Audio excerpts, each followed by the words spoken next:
చూస్తున్నాం లేదా వాక్యం సెలవిస్తుంది. దేవుని మహాకృపను బట్టి మనం ధ్యానం చేయకూడదు.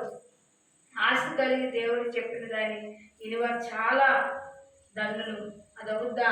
కొందరేమంటారు అశూన్యంగా ఉంటుంది. అది అవుద్దా? అవుద్ది.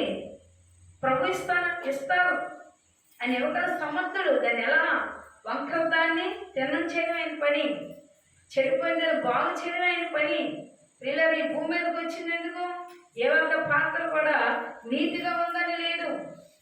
దాన్ని అంతా బాగు చేయడానికి తన సొంత కుమారుడు భూమి మీద పంపించాడు. ఆ కుమారుడు ద్వారా పాప విమోక్షం కలుగ చేశాడు. తన ప్రాణం పెట్టాడు కాబట్టి ఈరోజు నీ శరీరం మందు స్వస్థతలు జరుగుతున్నాయి. అనారోగ్యంకులు ఆరోగ్యవంతురాలు ఉంటున్నావు. శాలువులను విడిపించబడుతున్నావు. గుణాలను కొట్టివేయబడుతున్నావు. మరి ఏ స్థితిలో ఉండి మందిరంలోకి వచ్చి నువ్వు ఆయన తట్టు చూస్తూ ఆకాశం చేతులతో మొరబెట్టుచుంటే సమస్తము ఆయన చేయగలిగి ఉన్నాడు. ఏది అయినా సరే నమ్ముట నీ వశమైతే నమ్మిన వారికి సమస్తము సాధ్యమే.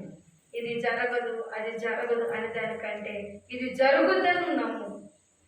ఆయన ఉన్నాడు. ఎబ్రీయులలో రాశాడు 11:6 అంటాడు, ఆయన వద్దకు వచ్చేవారు ఉన్నాడని ఉన్నవాడు చేస్తాడని నమ్మవలనే కదా. నమ్మకాన్ని బట్టే కదా ఆయన కార్యం చేసేది. నీ పెట్టుబడి ఏంటి?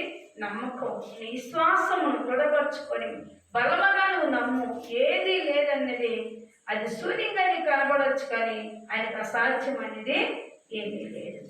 ఈ వాక్యం దేవుడు దీవించును గాక.